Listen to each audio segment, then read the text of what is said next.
मैं ज्यादा संविधान के संशोधन में नहीं जाऊंगा मान्यवर। दोनों प्रमुख दलों के 4 संविधान संशोधन को मैं लेना चाहूंगा। पहला संशोधन हुआ 18 जून 1951 में। संविधान सभा ने ही ये संशोधन करना पड़ा, क्योंकि संविधान बनाने के बाद, संविधान स्वीकारने के बाद आम चुनाव में जाने तक का भी धैर्य कांग्रेस पार्टी में नहीं था। अभी लोकसभा नहीं बनी थी, अभी राज्यसभा नहीं बनी थी, और संशोधन लेकर आए। अब उसका उद्देश्य क्या था? 19A जोड़ा गया। 19A जोड़ा गया, वो किस लिए जोड़ा गया? अभिव्यक्ति की आजादी पर स्वतंत्रता को, अभिव्यक्ति की आजादी, अभिव्यक्ति की स्वतंत्रता को कर्टेल करने के लिए पहला सुधार आया। और किसने किया मान्यवर? उस वक्त प्रधानमंत्री कौन था? श्रीमान जवाहरलाल नेहरू उस वक्त प्रधान।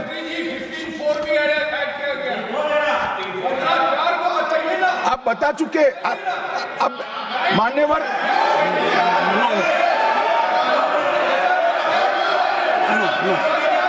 No, sit down.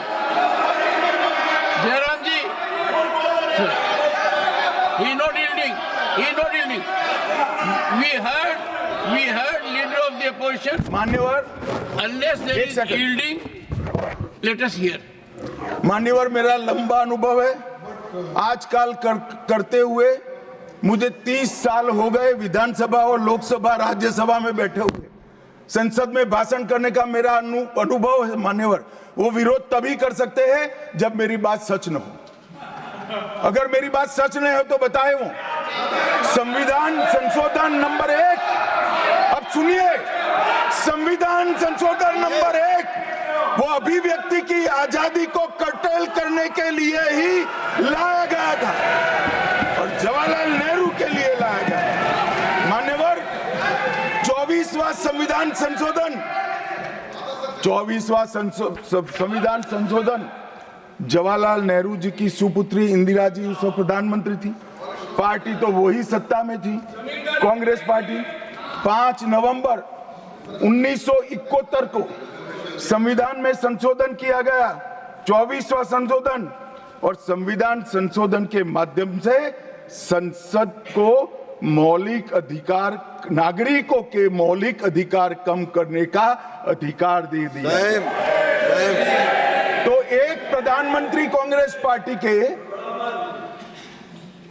अभिव्यक्ति की स्वतंत्रता का टेल करते हैं, दूसरे प्रधानमंत्री उसी परिवार से आते हैं, वो नागरिकों के मौलिक अधिकार को कर्टेल करने का अधिकार लेते हैं।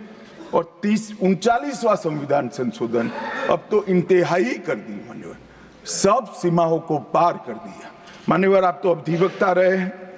10 अगस्त 1975 का वो दिन हमारे संविधान के इतिहास में बहुत, जब भी जिक्र होगा काले अक्षरों से ही इसका जिक्र करना पड़ेगा। उस वक्त 39वां संविधान संशोधन आया मान्यवर।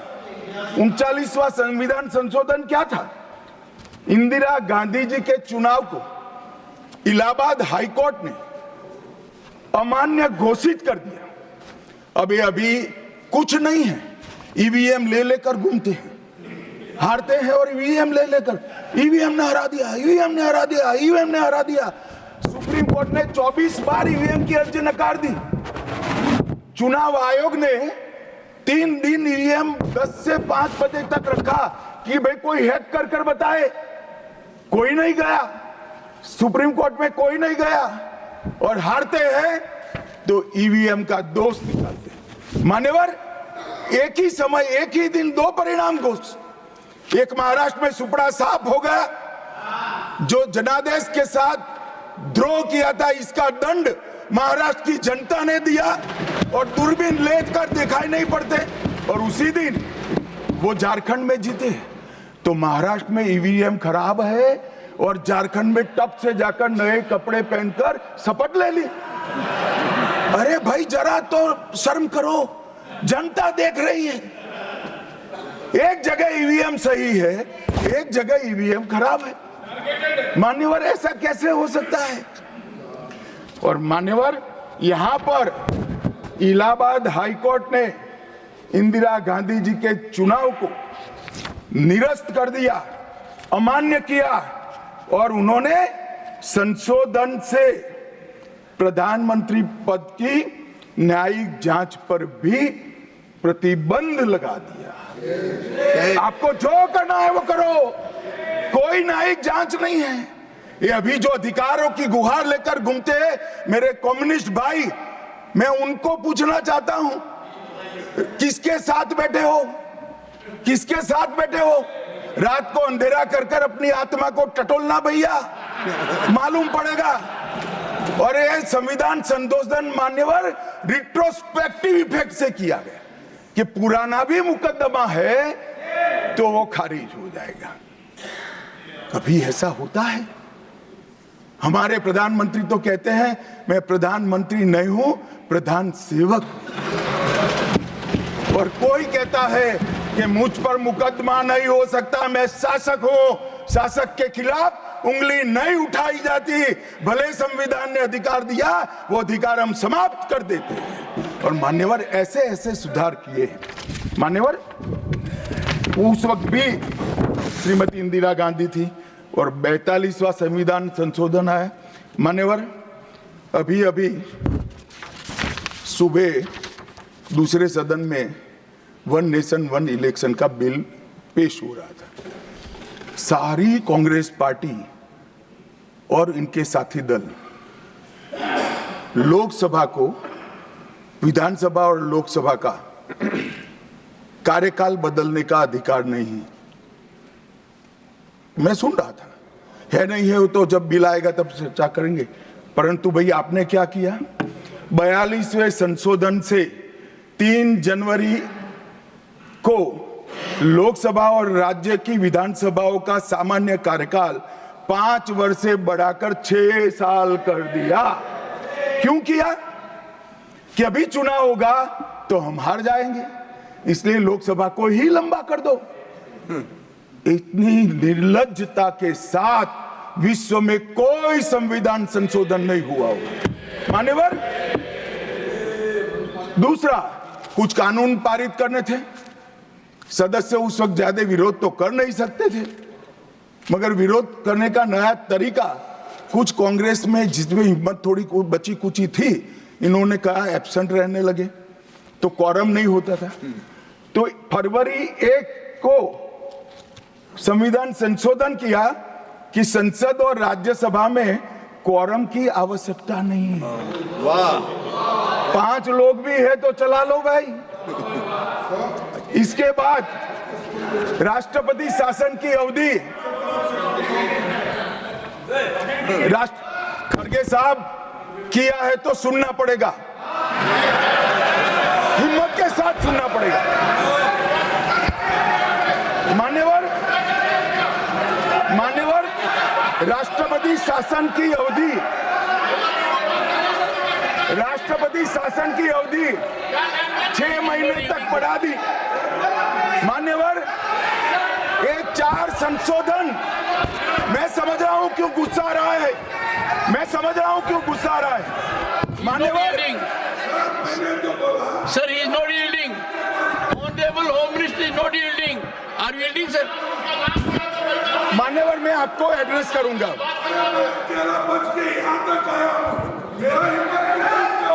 तुम तो कायर हो, तुम मान्यवर, तुम लड़ाकू हो। Okay. मान्यवर मैं आपको एड्रेस करूंगा। Go on record. What the Honorable Home Minister said. खड़गे जी, मैं आपका बहुत सम्मान करता हूं, आपकी हाजिरी वहां दर्ज कर दी गई है। कृपया बैठे, मुझे बोलने दीजिए।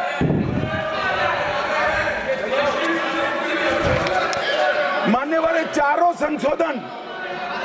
चारों संशोधन मैं मेरी पार्टी के दफ्तर से नहीं ला सकता।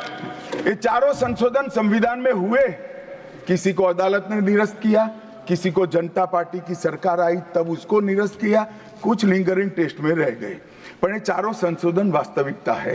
ये 4 संशोधन से कांग्रेस पार्टी की संविधान सुधार करने की मंशा क्या है, एक में हम पर केस ना हो, दूसरे में हम चुनाव हारने वाले तो समय बढ़ा देना, तीसरे में मेरे पर जांच नहीं हो सकती, और चौथे में नागरिकों के संविधान प्रदत्त अधिकारों को समाप्त करना। ये उद्देश्य बताते हैं। अब मैं हमारा 4 संशोधन लेकर आता हूं माननीय। सबसे पहला संशोधन नरेंद्र मोदी जी ने सरकार में किया, 101वां नंबर भी अच्छा आया है।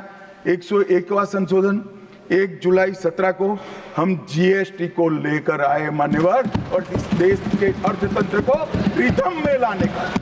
कश्मीर से कन्याकुमारी और कामाख्या से द्वारका तक विशाल फैले हुए देश को जीएसटी के तहत 100 अलग अलग बिक्री करके कानूनों को समाप्त कर कर लोगों की हालाकी खत्म कर कर एक कानून लाने का काम नरेंद्र मोदी जी ने किया, और वो लोगों की भलाई की।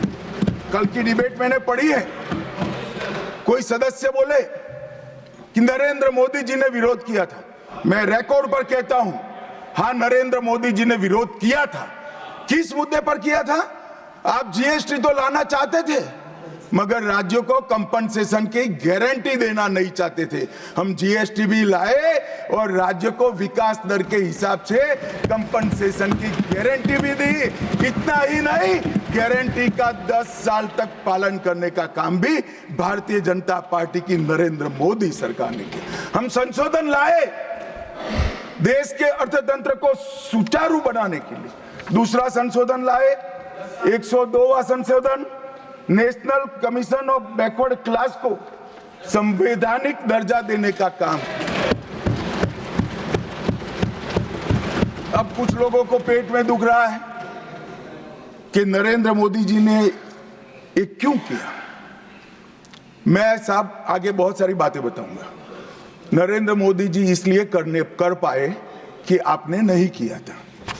अगर आप ये कर देते तो मोदी जी के तो भाग्य में ही नहीं आता।